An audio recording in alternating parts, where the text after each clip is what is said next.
이곳에 모인 성도와 또한 인터넷으로 예배드린 성도의 하나님의 크신 사랑과 은혜가 함께 하실 주님의 이름으로 축원합니다. 오늘 누가복음 4장 말씀은 그 배경이 참 특이합니다. 예수님께서 세례 요한으로부터 세례를 받는데 하늘로부터 이는 내가 사랑하는 아들이라는 그 음성이 들리면서 비둘기 같은 성령이 내려옵니다. 성령 받은 겁니다. 물세례 받았습니다. 그리고 성령님에 이끌려서 광야로 몰리게 됩니다. 여러분들 성령 받고 은혜 받았는데 갑자기 성령이 광야로 내몬다는 건 이건 조금 얘기가 달라집니다. 영어로 굳이 얘기하면 레펠이랍니다. 내쫓다는 뜻입니다. 성령을 받았으면 성령 사역을 해야 되는데 일단 검증 시스템을 돌려야 됩니다. 사막 같은 광야에서 40일 동안 금식을 합니다. 물과 음식을 먹지 않고 40일, 인간의 아마 한계에 도전하는 겁니다. 그곳에서 이제 한계를 이제 다 극복을 하시면서 그때 나타난 대상이 천사가 아닙니다. 마귀가 나타납니다. 마귀가 유혹을 하죠. 인간의 가장 근본적인 욕구가 먹는 욕구입니다. 살고자 하는 먹는 욕구. 육체를 가졌기 때문에 먹어야 됩니다. 마셔야 됩니다. 이 흔한 돌로 네가 지금 이 자리에서 요즘 말하는 음식을 만들어 먹는다면, 그쪽 사람들은 이제 빵이 주시겠죠. 우리 같으면 지금 바닥에 깔려있는 게 음식 재료 레시피니까 그걸 통해서 한번 만들어 먹으면 어떻겠니? 네 문제 네가 해결하면 어떻겠느니? 이렇게 생각 들지 않겠습니까? 근데 예수님께서 말씀하시죠. 사람이 떡으로만 사는 것이 아니라 하나님이 입으로 나오는 모든 말씀을 산다는 겁니다. 사실 줄이고 굶주린 사람들한테는 먹는 것이 우선순위일 것 같은데 그거는 기본이 있지만 그 이상의 영적 말씀을 통해서 마귀를 물리치십니다. 두 번째 유혹은 뭘까요? 마태복음과 누가복음에는 약간 순서가 바뀌어 있지만 내용은 같습니다. 이 세상의 모든 권세와 능력을 보여주는 겁니다.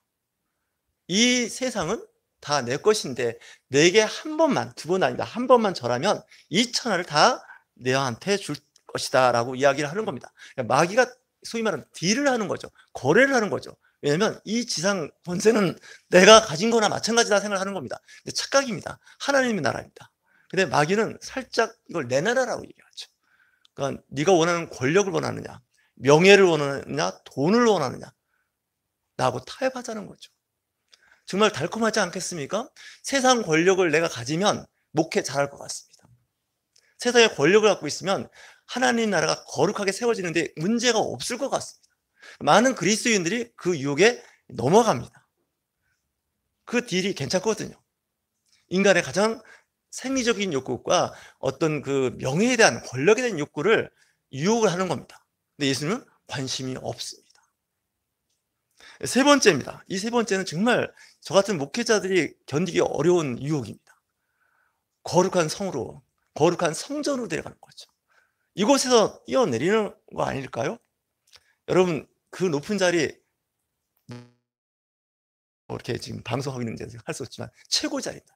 종교 지도자로서, 영적 지도자로서 최고의 자리를 사단이 거래를 하자는 거죠.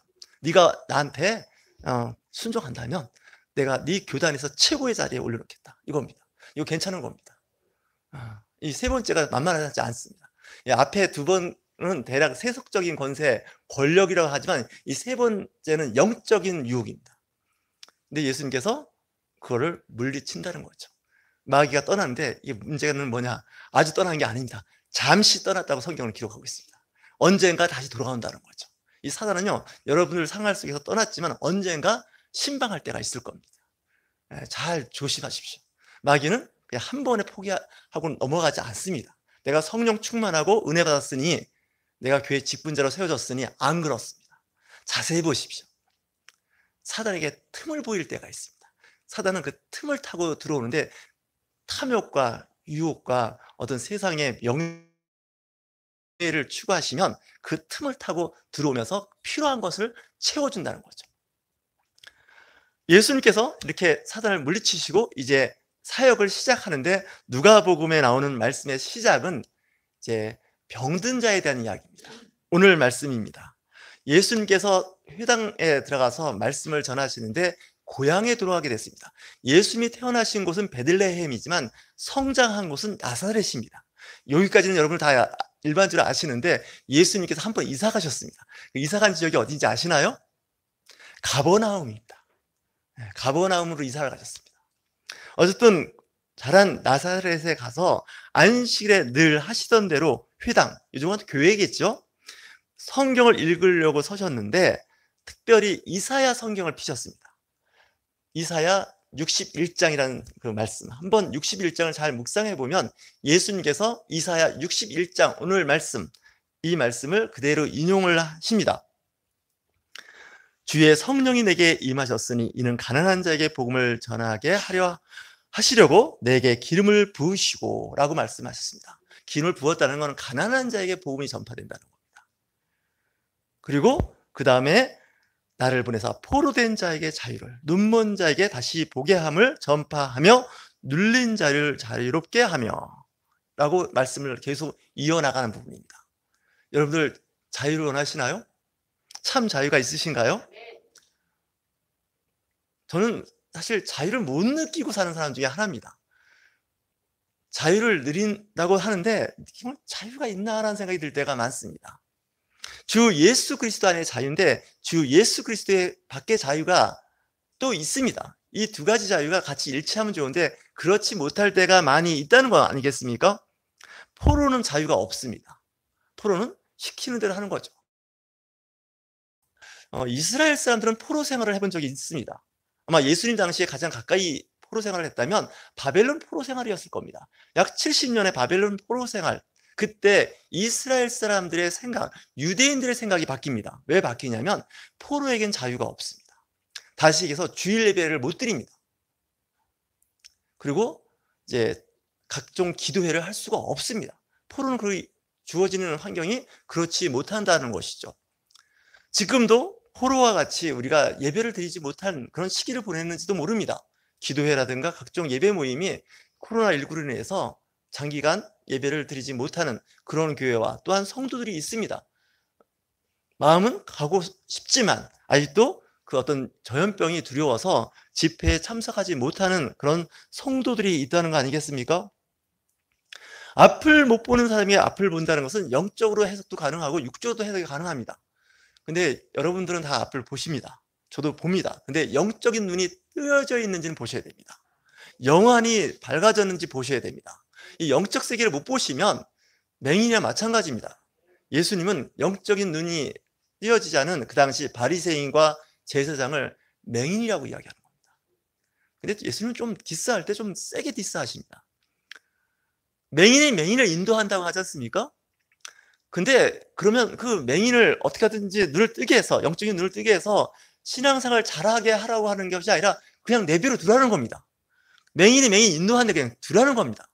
우리는 그렇게 못하는 성격 아닙니까? 그들의 눈을 어떻게든 강제적으로 뜨게 해서 하려고 하는데 그게 잘 안 된다는 겁니다.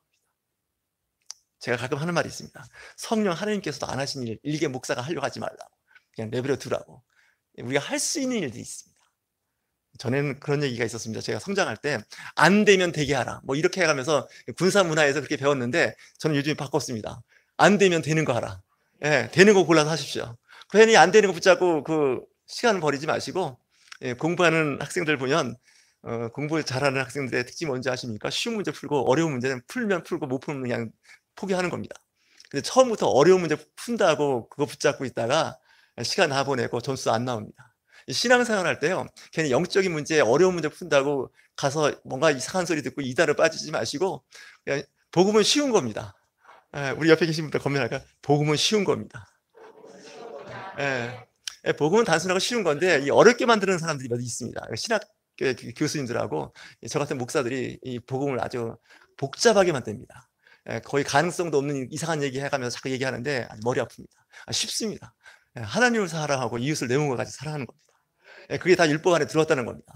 그래서 내가 무슨 일을 할 때 성경 말씀 잘 기억 못하고 암송도 안 하셨으면 이것이 이웃에게 덕이 되는지 안 되는지 그거 보고 그냥 덕이 될 것 같으면 하시면 되고 안 될 것 같으면 안 하시는 게 좋습니다.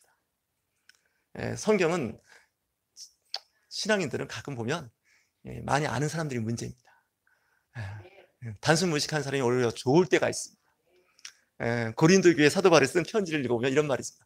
모든 것이 가나 모든 것이 뭐라 그러죠? 덕을 세우는 게 아니에요. 네.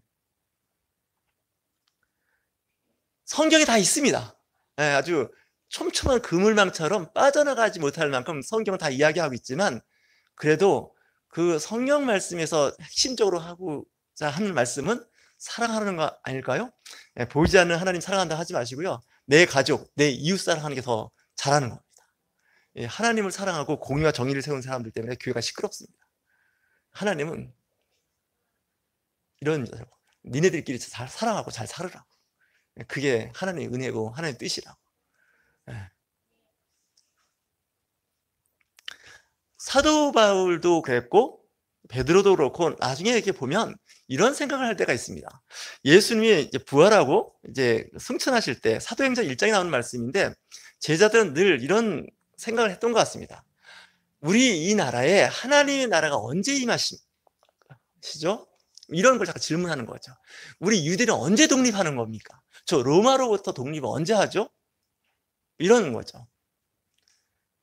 그리고 예수님의 제자들도 늘 그런 생각을 하며 따라다녔는데 예수님은 이 땅의 나라에 대한 관심이 별로 없습니다. 예루살렘에 입성할 때 호산나 호산나 외쳤던 사람들은 왕으로 오신 예수님을 예루살렘에 입성하면 빌라도 총독과 저 헤롯 분봉왕을 몰아내고 하나님 나라가 세워질 것이다 기대했는데 예수님은 그게 아니었던 거죠. 거기서 한 사람이 정말 되게 실망하는 제자가 있는데 누굴까요? 가룟 유다입니다. 이 가룟 유다는 그 예수님이 왕이 되면 좀 어떻게 해보려고 했던 사람입니다. 근데 예수님이 막판에 뭐라고 말씀하시냐면 난 십자가에 죽겠다는 겁니다. 이건 정말 당황스러운 일 아니겠까요? 아니 그러면 여지껏 한 3년의 그 사역, 마지막 예루살렘까지 입성하는 이 사역이 결국 십자가에 죽어서 끝내는 거냐? 이거 뭐가 잘못된 거 아닐까? 이런 생각을 하게 되는 거죠. 베드로도 화가 얼마나 났겠습니까? 예수의 멱살을 잡고 이건 아니지 않습니까? 라고 따져 묻는 사건이 벌어집니다. 예수님도 보니까 제자한테 멱살 잡힌 사건이 하나 있었어요. 아니 3년 전에 나를 꼬실 때는 사람 낚는 어부 시켜주겠다고 꼬셔놓고는 이제 와서 죽겠다고요? 이건 말이라고 하십니까? 우리 그동안 기득권 다 포기하고 따라왔는데 이 베드로가 사실 12제자를 대표하는 제자인지도 모릅니다. 다 그런 생각을 했던 겁니다. 예루살렘에 입성만 하면 나는 진짜 좌청룡 우백호 하면서 뭔가 좀 한 자리를 생각했는데 지도자가 죽는다는 거? 이건 용납할 수가 없습니다. 이거 하나님의 아들 이러면 안 됩니다. 라고 할 때 예수님은 사단아 내 뒤로 물러서라 얘기하는 거죠. 이게 상당히 그 좀 이해하기 어렵지만 예수님은 이 땅의 나라를 선포하고 있지 않는 겁니다. 땅 끝까지 이르러 내 복음을 전파하는데 하나님의 나라는요 이 땅의 제국, 이 땅의 국가를 상징하는 게 아니었습니다. 하나님의 나라입니다. 정치 권력으로 세상을 바꾼다는 생각은 어리석은 생각입니다. 정치는 늘 그렇습니다. 과거에도 그렇고 현재에도 그렇고 미래에도 그렇습니다. 하나님의 나라는 어떻게 세워지느냐? 심지어는 세례를 베풀었던 세례 요한도 감옥에 갇혀 있을 때 자기 제자 2명을 보내서 물어봅니다. 내가 세례를 줬을 때 하늘문이 열리고 비둘기 같은 성령이 임했을 때는 분명히 메시아 분명히 했는데 그의 사역을 자세히 보니까 들리는 소문에 의한 걸 보니 이게 하나님 나라가 아닌 겁니다. 메시아가 아닌 겁니다. 뭐가 잘못됐지? 물어봅니다. 당신 메시아 맞습니까? 아니면 다른 메시아를 기다려야 됩니까? 이런 일들이 우리 생활 속에서 늘 질문이 될 수 있습니다. 목사님 목회하는 방향이 맞는 거예요? 우리가 원했던 교회는 이런 교회가 아니었는데? 이런 목회가 아닌 것 같은데? 이렇게 이야기할 수 있습니다. 예수님께서 하신 말씀, 오늘 말씀과 같은 말씀입니다. 가서 얘기해라. 눈 먼 자가 눈을 뜨고 못 걷는 사람이 걷고 나병 환자가 치유되고 하나님 나라가 가난한 자에게 전파된다. 이렇게 얘기해라. 저도 이 말씀 읽을 때마다 이게 뭐야? 이거 아니잖아. 이건 그냥 부분적으로 한 지역사회에 환자들, 귀신 들리는 자들 돌보는 일이지 우리가 원했던 메시아는 이 나라를 다시 재건하는 다윗 왕의 그 유대 나라를 다시 세워나가는 메시아를 원했는데 예수님은 그게 아닌 거예요. 이거 뭐가 잘못됐지? 병 고치는 거? 귀신 들리는 거? 나병 환자 고치는 거?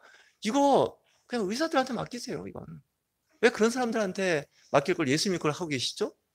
근데 우리가 하고자 하는 건요 큰 일이 아니었다는 거예요. 작은 일이었다는 거예요. 그러니까 지극히 작은 소자에게 그죠? 냉수 한 그릇 해준 것이 곧 내게 했다는 건데 우리는 뭔가 몇천 명, 몇만 명을 먹여야 이건 직성이 풀리는 거예요. 세계 최대, 세계 최고 뭐 이런 걸 해야 뭐가 된다고 하는데 정작 자기 가족들 다 죽어나가고 있는 거예요. 자기 이웃은 거의 방치 수준이에요. 물론 이제 신학적으로 해석하고 적용하는 것이 좀 다를 수가 있는데 주어진 자리에서 잘 하는 게 중요합니다. 예수님께서 이런 말씀을 하시죠. 마지막 때 어떤 사람이 구원을 받을 것인가 라고 말씀하실 때 예를 드십니다. 두 여인이 맷돌을 갈고 있음에 한 사람은 데려감을 당하고 한 사람은 버림을 받는다는 겁니다. 두 사람이 밭을 갈고 있는데 한 사람은 구원에 이르게 될 것이고 한 사람은 구원에 이르지 못할 것이라는 겁니다. 잘 보시면 마지막 때 우리가 교회에 모여서 찬송하고 기도하는 것보다도 자기 일상생활에서 자기 일을 성실하게 열심히 잘하는 겁니다. 그 얘기입니다. 종말론자들이 특징이 말세 때 예수님 오실 날이 얼마 안 남았으니까 모여서 이거 아닙니다. 내가 주어진 일에서 진짜 맷돌을 갈고 있는 한 분도 계실 것이고 밭을 가는 사람도 있을 겁니다. 그 당시는 뭐 농경문화니까 그런 일들이 있겠지만 여러분들은 직장에서 그 하는 고유의 일들이 있을 겁니다. 그 일을 하면서 구원에 이르는 사람이 있다는 겁니다. 저는 목회자이지만 교회 열심히 나오는 얘기 잘 안 합니다. 주일날 좀 얼굴 인사하고 그냥 뒤도 돌아보지 않고 가는 것도 괜찮습니다. 네. 왜냐면 여러분들의 그 현장은 여러분들이 일하는 직장과 사업장입니다. 그곳에서 빛과 소금의 역할을 감당하는 것이지 허구한 날 교회 오면 그분은 좀 곤란하지 않을까? 이런 생각도 해봅니다. 물론 그런 분도 있습니다. 잠깐 내가 쉬는 동안 내가 교회 나가서 뭐 여러 가지 교회 일을 돌보고 또한 기도하는 시간을 갖겠다. 이건 괜찮습니다. 저는 여러분들이 하나님 나라의 영업사원이라고 생각합니다. 영업사원은 사무실에 있으면 안 됩니다. 가끔 들어와서 뭐 서류 뭐 만들고 뭐 이런 업무 분야 잠깐 들어오지만 그 외의 시간은 자꾸 필드로 나가서 사람을 만나는 겁니다. 사실 교회는 좋습니다. 분위기나 환경이 정말 좋은 분위기입니다. 그렇다고 이 좋은 교회 분위기에 늘 젖어 있으면 그건 곤란합니다. 자꾸 나가셔야 됩니다.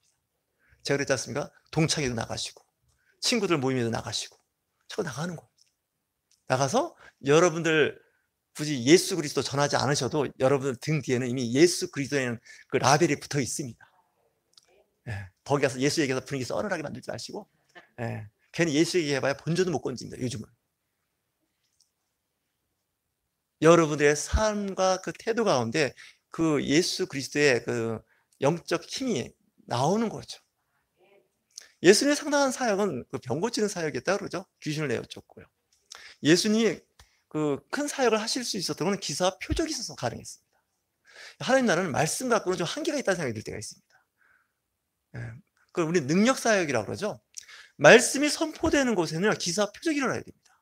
나 교회 다니고 나더니 내 마음에 평화가 평강이 근심과 걱정이 사라졌습니다.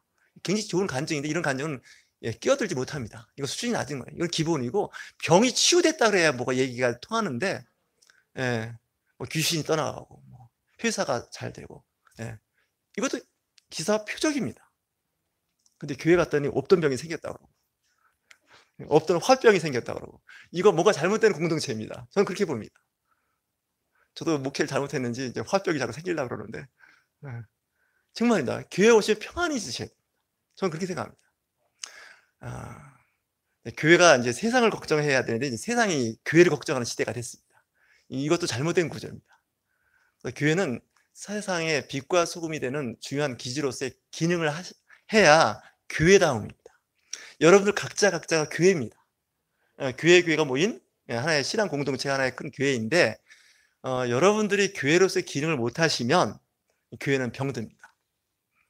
병든 사람은 옵니다. 교회. 근데 그분들이 10년, 20년, 30년 다니면서 그 치유함을 못 받는다 그러면 생각을 해보셔야 됩니다. 이 만성질환을 앓고 있는 거 아니겠습니까? 교회 오면 치유돼야 됩니다. 회복돼야 됩니다. 근데 교회 왔더니 내 근심 걱정 플러스 교회 근심 걱정이 같이 얹혀지면 이거는 덕이 안 됩니다. 제가 작은 교회 목회자로서 책임을 갖고 있다면 여러분들에게 자유함이 있었으면 좋겠습니다. 신앙생활 때 자유함이 있었습니다. 예, 제가 그래서 여러분들 가능하면 그 신상 털기를 잘 안 합니다. 예, 왜냐면 관심이 있지만 별로 얘기하고 싶지가 않습니다. 주일날 안 나와도 전 묻지 않습니다. 왜냐고요? 거짓말 한다 그러죠. 예, 둘러대야 될 거 아닙니까? 주일 안 왔으니. 예, 그런 얘기 할 필요 없습니다. 다 알아서 아는 겁니다. 아니면 못 온 겁니다. 예. 근데 이제 교회는 사랑하는 마음으로 이제 안부를 묻는데 그 안부가 때로는 불편할 때가 있습니다. 그렇지 않습니까? 예. 때로는 못 본 척, 모르는 척하고 넘어가야 되는데 크리스찬들은 그 꼴을 못 봅니다. 꼭 확인해야 됩니다. 확인 사살에 능하신 분들인데 제발 그렇게 하지 마십시오. 교회는 그런 곳이 아닙니다. 교회는 정의와 공의를 세우는 곳이 아닙니다. 이 교회에 공의와 정의를 세우면 교회가 아작납니다. 교회 다 망가집니다. 교회는 어떤 곳이라고요? 사랑과 자비와 인내와 그죠? 오래 참음입니다. 예. 제가 늘 하는 말이 있습니다. 하나님도 안 바꾼 사람 일개 목사가 바꾸려고 하다가 사단이 나는 수가 있습니다. 다 때가 있습니다. 그 때가 돼야 되는 거지 그 전에 뭔가 이렇게 막 디스하다가 오히려 상황을 더 나쁘게 만들 수가 있습니다. 교회는 하나님의 집입니다. 하나님이 하십니다. 성령님께서 하시는 겁니다. 근데 사람이 어떻게 교회를 성장하고 부흥시키려고 하다가 이 하나님 뜻은 틀림없이 하나님 뜻인데 아직 때가 안 될 수가 있습니다. 그 때를 기다려야 할 때가 있습니다. 우리는 성격이 일단 급합니다. 그러다 보니까 급한 그 덕분에 뭔가 하긴 했습니다. 근데 그 지속성이 안 되는 거죠. 급성장했는데 그 급성장에 대해서 외부로부터 오는 여러 가지 외세에 대해서 견딜 힘을 잃어버렸습니다. 농사를 짓다 보면 가을에 이렇게 벼 심은 데를 가면 이렇게 쓰러져 있는 벼들을 볼 때가 있습니다. 근데 이 쓰러져 있는 벼들을 보면 구분이 됩니다. 그냥 가만히 있는 데도 쓰러진 애들이 있습니다. 또 어떤 애들은 살짝 바람이 불었는데 쓰러진 겁니다. 어떤 벼는 태풍이 지나가니까 싹 쓰러진 겁니다. 근데 안 쓰러지는 벼들이 있습니다.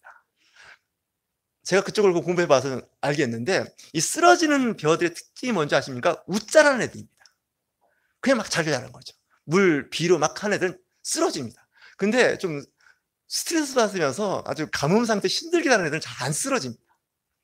신앙도 그런 것이 아닌가 하는 생각이 들 때가 있습니다. 막 교회도 막 성장 부흥했는데 어느 순간 보니까 교회가 없어졌답니다. 아니면 교회가 반쪽이 났다는 거죠. 이 급성장하는 교회에 여러 가지 어려움이 있습니다. 제가 김포에서 개척할 때 어느 선배 목사님이 그런 말씀을 하시더라고요. 교회 개척하고 나서 일정 지역에 아파트가 막 들어서면서 100명, 200명, 300명까지 부흥하는 교회가 있었다는 겁니다. 6개월 내에. 얼마나 빠른 속도로 그 교회가 부흥했는지 그런 교회가 몇 개가 있었다는 겁니다. 3개에서 4개 정도가 있었다는 겁니다. 그랬는데 지금 그 교회가 없다는 겁니다. 근데 그분은 이제 작은 목회를 하면서 그 동네에 있는 교회 목사님이신데 30년을 넘게 작은 목회를 했는데 가끔 누가 뭐 이야기하긴 하지만 정말 어떤 신앙 공동체가 참된 신앙 공동체인가라는 생각을 합니다. 신앙은요 끝끝내 견디는 신앙이 돼야 되는데 중간에 쓰러지면 곤란합니다. 믿음이 그렇습니다. 교회 공동체로부터 멀어질 일이 한두 가지 일이 아닙니다. 여러분들 시험 드시고 싶으십니까? 교회 안에서 교회를 열심히 잘 다니시면 시험 드십니다. 교회 밖에서 시험 안 듭니다. 교회 다니면 시험 드십니다. 더 세게 시험 드시고 싶으시면 교회 중역자가 돼서 교회 일을 더 성실하게 열심히 일하시면 더 시험에 드실 일이 많아집니다. 저도 그 일 때문에 교회를 대충 다녔던 사람입니다. 주일 성수는 했지만 깊이 관여 안 했어요. 왜냐면 제가 영적 맷집이 그 정도가 안 되더라고요. 그래서 사람들마다 다 다릅니다. 다르기 때문에 왜 교회 일 안 하는 거지? 왜 섬기고 봉사 안 하는 거지? 그 사람 맷집이 아직 그 상태가 안 된 겁니다. 잘 보셔야 됩니다. 이 신앙도 등급이 있습니다. 없을 것 같으죠? 있습니다. 하나님의 나라는요 평등한 나라가 아닙니다. 기회와 조건은 평등할지 몰라도 그 역할은 그렇지가 않습니다. 심지어 천국에 가도 상급이 다르다는 거 아시나요? 우리 옆에 있는 분들과 짓궂게 한번 인사할까요? 천국에 가도 상급이 다릅니다. 인정하고 싶지 않은 분이신 것 같은데 할 수 없습니다. 천국에 가도 상급이 있다는 겁니다. 어떤 분이 간증을 하는데 믿거나 말거나 하는데 천국에 가면 집이 있답니다. 집이 있는데 좋은 집이 있더라는 거예요. 천국에도. 여러분들 한번 가끔 한번 곰곰이 생각을 해보십시오. 천국에 내 집이 있는데 그 집이 어떤 집일까 생각을 해보십시오. 뭐 제 아내가 설교 시간에 제 아내에게 해쓰지 말라고 그러는데 해야겠습니다. 제 아내가 교회를 잘 섬깁니다. 그래서 제가 그랬습니다. 당신은 아마 천국에 가면 맨션 아파트에 살 것 같다고. 맨션이 아파트라는 걸 뭐 젊은 사람 잘 모르겠지만, 예, 올드한 말입니다. 맨션 아파트에 살 것 같다고. 나는 그렇지 못할 것 같다고. 아무래도 나는 이게 헐렁한 초가집 한 칸에 살 것 같다고 그랬더니 제 아내가 뭐라고 한지 아십니까? 가끔 놀러 오라고 그러더라고요. 예, 이 땅에선 부부인데 천국에 가면 부부가 아닌가 봅니다. 예, 가끔 놀러 오랍니다. 그래서 놀러 간 김에 거기서 붙어 살아볼까 생각을 해보는데 좀 더 세게 얘기하겠습니다. 천국에 가면 천국에 왔는데 집이 없는 사람도 있답니다. 왜 그러냐 했더니 예수를 믿어서 구원의 일을 이루려는데 이 땅에서 천국에 집을 지을 수 있는 재료가 없다는 겁니다. 여기까지만 얘기하겠습니다. 더 얘기하면 시험 들까봐 여기까지만 얘기하겠습니다. 예. 천국은요 평등하지가 않다는 겁니다. 갔다 오신 분들의 간증이 다 다른 건요 천국이 그만큼 넓다는 겁니다. 천국의 일부만 보고 왔기 때문에 그분이 보고 온 건 거기만 보고 와서 얘기하는 겁니다. 과거에 서울 평생에 한 번 갔다 올까 말까 했던 사람들이 동대문에만 보고 오면 동대문 쪽 얘기만 합니다. 서대문 쪽에 보고 오신 분은 서대문 얘기만 하듯이 천국도 그렇다는 겁니다. 잘 생각해 보십시오. 예수님의 나라는요 이 땅의 나라는 크지 않다는 거 한번 생각해 보시기 바랍니다. 큰 교회 건물과 함께 많은 사람들이 찬송하는 거 굉장히 중요합니다. 그런 교회가 할 수 있는 기능도 다양하고 많이 있지만 예수님의 사역은 세례 요한조차도 감옥에서 시험 들 정도로 사역이 이상했습니다. 메시아 맞아?